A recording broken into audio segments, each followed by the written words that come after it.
just want also to explain that the church from the very beginning has been a missionary church. From the very start, it started off, the Jesus movement begins in rural Galilee. It is conceived in Galilean Aramaic terms. The parables of Jesus are constructed for an Aramaic audience, basically people who are fishermen, people who are rural workers.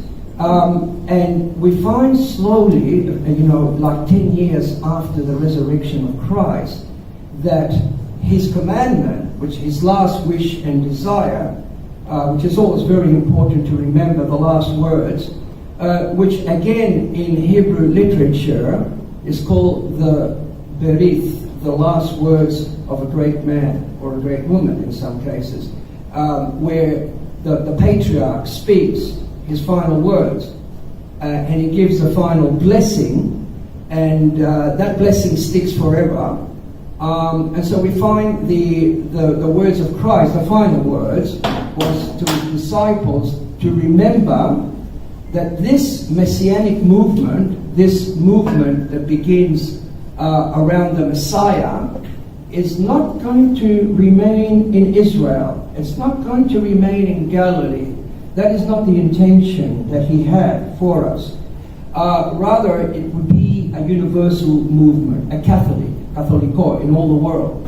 And his final words are actually a commandment that we should go to the whole world, preach the gospel, baptize, and bring people to Christ and his teachings. So the church did that, particularly through St. Paul in the 50s and 40s. And if it was not for the missionary thrust of St. Paul, Timothy, the entire Pauline circle, those around Paul, Barnabas, and the others, if it wasn't for them, the Greeks would not have Christianity. The Greeks would not have, Athens would not have Christianity, Thessaloniki, all the cities, Corinth. So basically we are dealing with a movement that from the very beginning, it is based on missionary outwardness, going out. And in fact, the word apostolos comes from apostello, from the Hebrew sele, which means to send out. So we Christians have been sent out to proclaim the gospel and proclaim the message of salvation and to baptize and so forth. And naturally, if we look at the history of the church, there has been a constant effort for outward going, missionary zeal. If it wasn't for Cyril and Methodius, there would be no Russian Orthodoxy. There would be no Slavonic Orthodoxy. During the time of the Turkish occupation of the Balkans, we find a diminishing of missionary activity.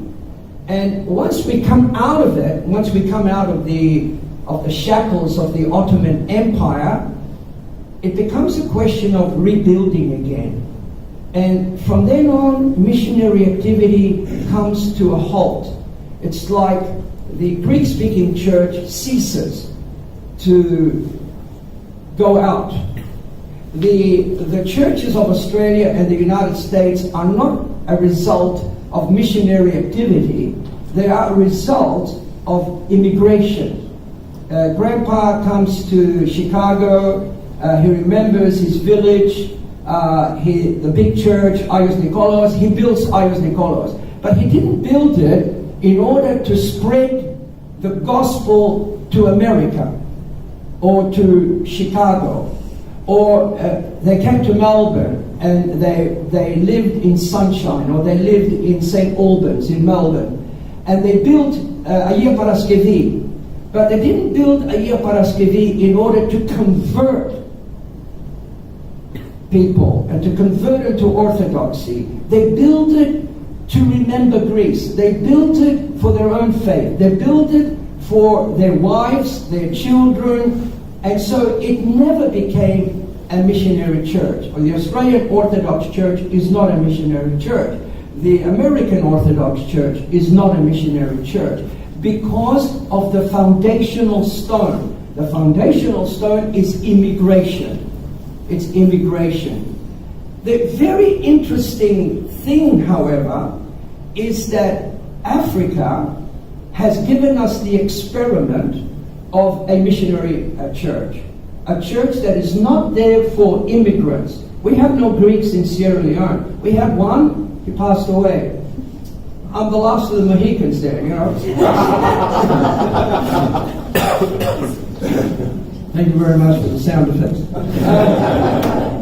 So basically, we are not there to convert, to bring a nostalgic, sentimental feeling that we're back in Greece again with the church and the papa, right? It's not that at all. It's the church that is going out to convert Africans, to bring them to Christ as a self-conscious move. It's a self-conscious.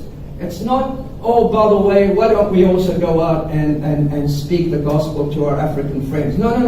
That is why we are there. That is exactly why we are there, to bring the gospel, to baptize, as Jesus told us to do, and of course, to help the poor. So we have an advantage in Africa. Believe it or not, we have an advantage. And the advantage is the beginning. So once the beginning is missionary, then it's going to stay that way. But if the beginning is immigration, and therefore an ethnic concept of preserving our Greek culture, preserving the Greek language, or the Slavonic, or Russian, or Serbian, or Romanian, in an Anglo-Saxon environment, then the church becomes a church of survival of cultural and religious norms. Cultural, moral, and religious values. It is an attempt to keep alive that which the immigrant left in the old country and came here. It's very interesting that the Islamic model started off that way. The Islamic model in the UK was basically for the Arab immigrant, or for the Pakistani, or for the Somali, whatever, in London, in Birmingham, in Manchester, and so forth. But what happened was, with the Islamic revival, these mosques that were originally established to preserve Arabic culture and Arabic food, Arabic language, to preserve the customs of the old world, just like we did with the kurabiye, the baklava, the whatever else we have, blah, blah, blah, and so forth. Okay, that was the original intention of the mosques. But then they had this revival, this Islamic revival, the fundamentalist revival, in which suddenly the domestic mosque becomes a missionary mosque. And it goes out to start converting the British people. And they're succeeding. They're succeeding. Now, one would hope that given, and again I wish to exclude Brisbane from this picture, okay? But, you know, usually in Melbourne and in Sydney and other Australian cities, due to the lack of youth coming to the Orthodox Church, many churches are going to stop. Because in 20, 30 years from now, if a church doesn't have a youth fellowship and a youth movement, the writing is on the wall.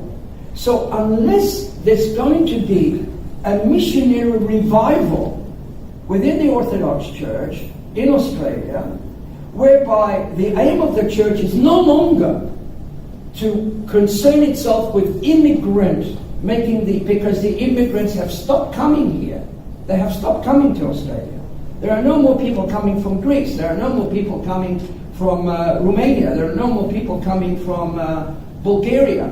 So the aim should be now for the entire Greek Orthodox Church to take on a missionary phronima, whereby the aim is no longer just keeping the Greek language alive, but to go out and bring the Aussies into the church, to bring the Vietnamese into the church, to bring the Koreans, the Chinese, to spread the gospel to the immigrants who are not Greek. And in that way, the church will survive. And the church will not only survive, it will grow. It will grow. But if we retain the non-missionary model of the church, we are going to, the writing is on the wall. The writing is on the wall. Consider this, ladies and gentlemen. I don't want to depress you, by no means, and maybe some of you can bring objections to what I am saying, but let me give you an example. In the last population statistic, every Sunday on an average, 11,000 Orthodox go to church all over Australia. 11,000 have said that they go to church on Sundays in the last the census. Okay, one Pentecostal church in Sydney gets 25,000 to 30,000. Why?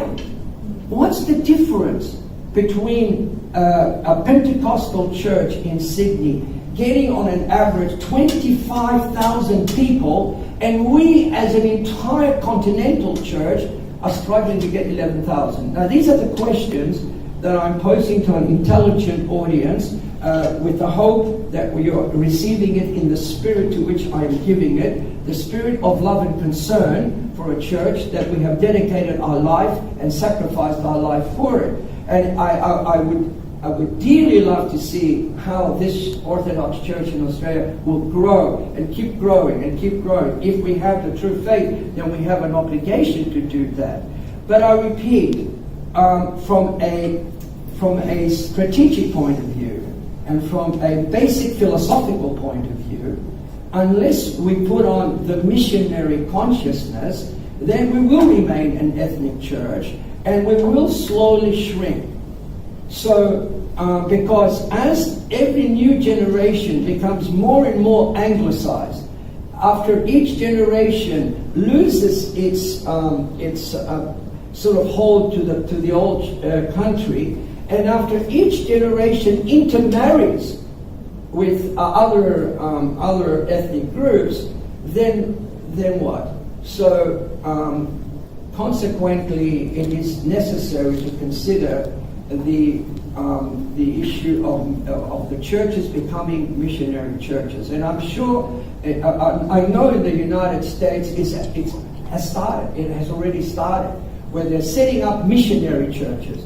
And the aim of the missionary church is to spread the gospel to the Americans.